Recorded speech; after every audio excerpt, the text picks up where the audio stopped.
DC Multiverse! G'day everyone, welcome back to the channel. It seems that my Christopher Reeve Superman the Movie action figure has finally landed. This guy seemed to take forever to get to me from the McFarlane toy store.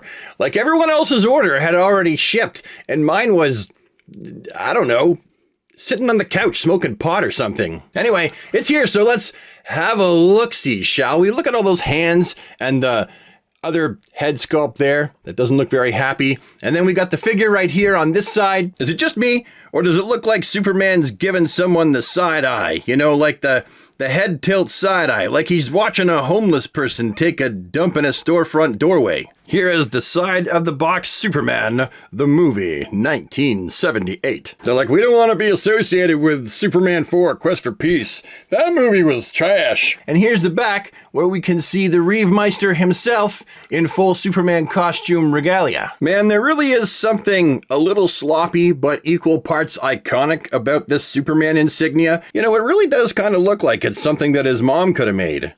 Anywho, let's release this guy from his prison and get him out of the box. Okay, so first off, out of the box, here we have the Superman figure, which we are going to take a much closer look at shortly here. First, I want to look at some of the other pieces that came in the package, like this interchangeable, kind of more angry, disheveled looking Christopher Reeve head sculpt. I would tend to look at this and think that it's actually the main head sculpt for drunken peanut flicking Superman, which would actually be the platinum edition of this Superman figure. I do think that it actually looks kind of like Christopher Reeve in that scene of the movie for sure. And I'm really trying to bring out the 5 o'clock shadow on his face and the actual paint job on this head sculpt's eyes. They've really done a good job painting this guy's eyes. Let's just plunkety plop it down here next to Superman. As seen before, we have the slew of extra hands. We have a set of these flight hands here. We have a set of these kind of grabby hands, sort of. We have this sort of openish, relaxed hand. We have what I assume is another kind of flight hand. We've got the accusatory pointy finger hand. And my personal favorite, we have the hand holding the green crystal. So there they are, all right there at his feet. He comes with a Christopher Reeve trading card with the Reeve Superman bio on the back. So we'll just pop that down right there. And lastly, he comes with the flight stand that, you know, the most flight figures tend to come with. You just slide it into the base, and then you've got a flight stand. That's it. That's everything that came in the box. Side note on these flight stands, I really think that Todd needs to reinvent these. Once these ratchets right here, these plastic ratchets, once they get loose, they won't be able to tighten again because there's no way to do that. And these arms, this arm is like a thin piece of plastic and it tends to get wibbly. When you put a heavier figure on it, it'll lean to the side. Maybe it's time for something new in regards to these flight bases. And now it's time to take a look at the figure. And right off the bat, I'm loving the color palette for this Superman figure. Mwah! Geppetto the Toy Maker's kiss.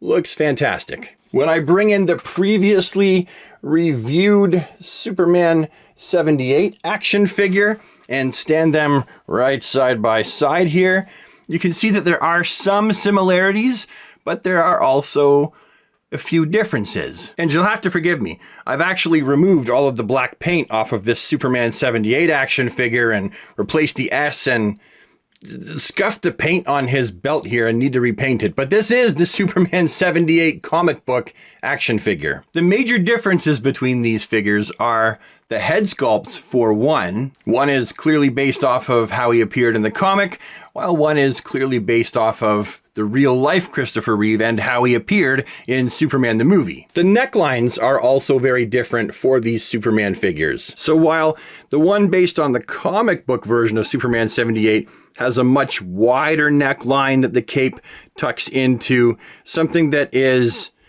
definitely not accurate to the original movie. We see the movie Reeve Superman has a neckline much more akin to what it actually looked like in the film. And you'll also notice that the comic book version has a much larger torso, the pectoral area, compared to the Superman, the movie action figure. This is a much more subdued torso, right? One is clearly much larger in stature, perhaps more comic booky in style in comparison to the movie, which was based off of Christopher Reeve's actual physique in the movie. Oh, and the arms are actually different for each of these figures. You can tell by looking at the size of the hinges in the elbows. And then when you actually take a closer look, there are some details that one has that the other doesn't. So Christopher Reeve, the movie's cuffs are actually different than the 78 comic book version, although they do in fact share the exact same legs,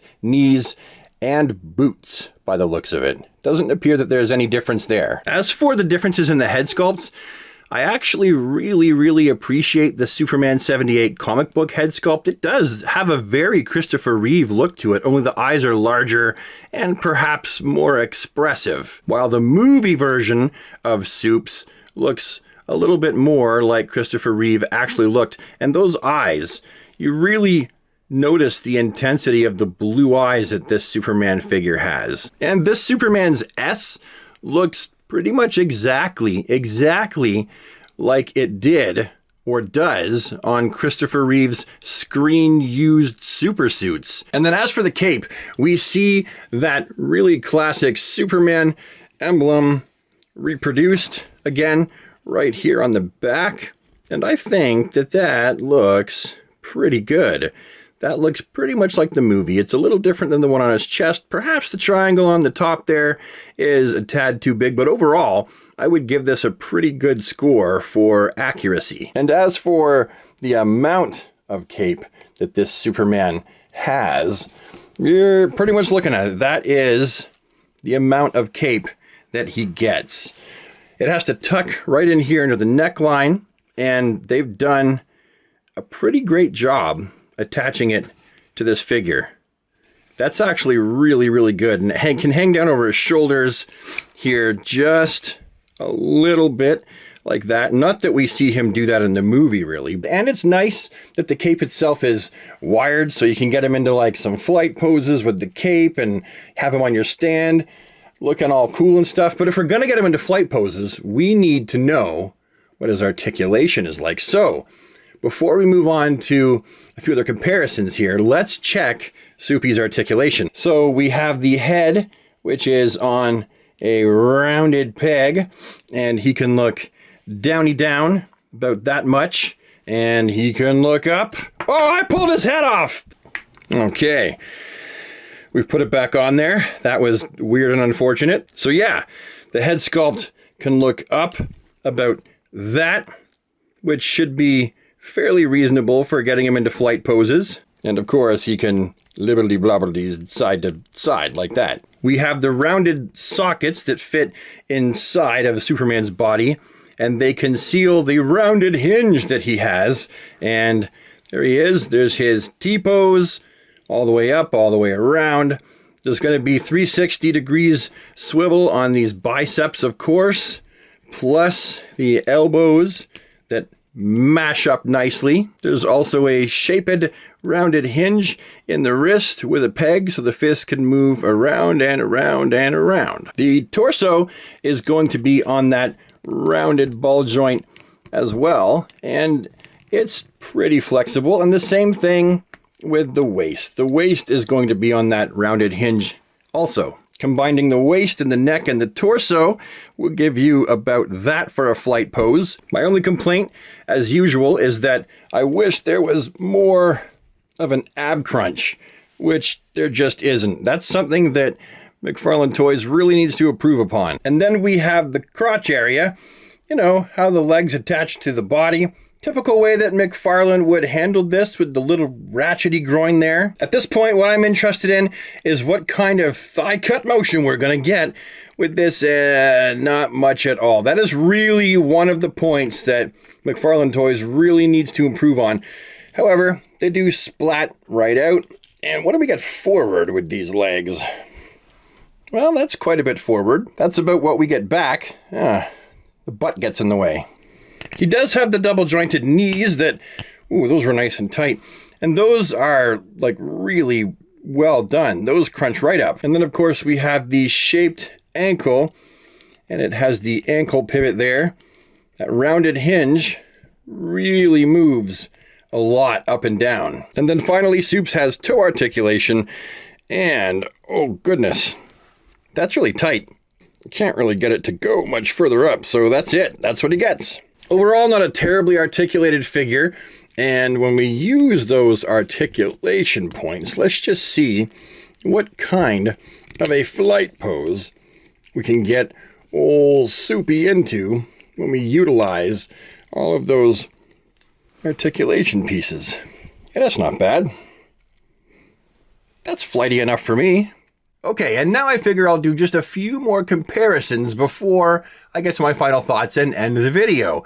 So as you can see, on the left, I've got the Mezco 1/12 Collective Christopher Reeve Superman, and on the right, I have that old school classic NECA Reeve Superman. If I was to play a game of who done it better between all three of these Reeve Superman figures, I'm definitely the most impressed with the McFarlane one, especially for the price point. I mean, as far as the Mezco one goes, it's a pretty awesome figure, but we can all see it, right?